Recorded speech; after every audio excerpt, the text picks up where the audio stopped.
I think it can be really helpful as long as you're not using it to cheat. Well, students and staff starting off the new year with a new dilemma on their hands as AI becomes a much bigger part of our lives.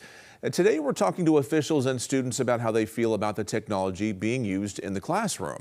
Ozark's first Parker Paget is live at Missouri State University after speaking to officials at the institution as well as Springfield Public Schools. Parker?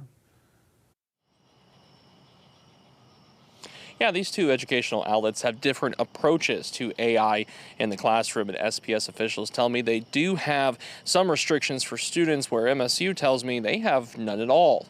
It really comes down to just understanding the type of work people produce, whether that's a student or a staff, and then coaching around what's the appropriate use with a focus on critical thinking. It's pretty prominent across the university. AI is already in the classroom, but how is it being used? Bruce Douglas at Springfield Public Schools tells me it's being used in moderation. So we actually do block that AI category for all students, and then there's specific ones that we may allow depending on the curricular need. But at Missouri State, Jeff Coyner says there's less regulations. Whether it's helping answer emails or do summaries of Teams meetings, maybe help create PowerPoint presentations, Word documents, those kind of things. Both educational outlets tell me AI is used in more of an assistance capacity for students than a bailout for important term papers or essays. That they can recognize when something doesn't seem right. And so with our academic honesty policy, they first approach the student and have that conversation of,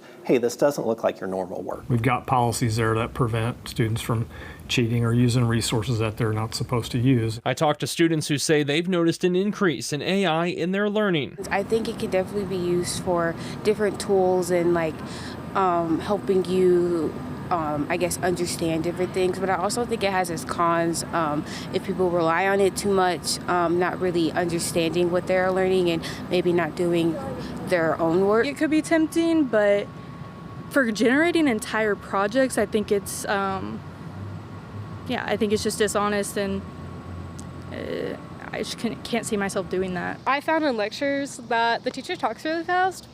So sometimes if I'm unsure, it helped me prevent myself from getting it wrong.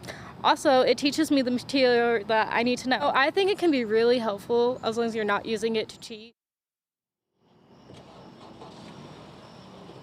Coyner tells me that some professors at Missouri State use AI in their classes to help with cancer research or develop new manufacturing processes. Reporting live in Springfield, Parker Paget, Ozark's First.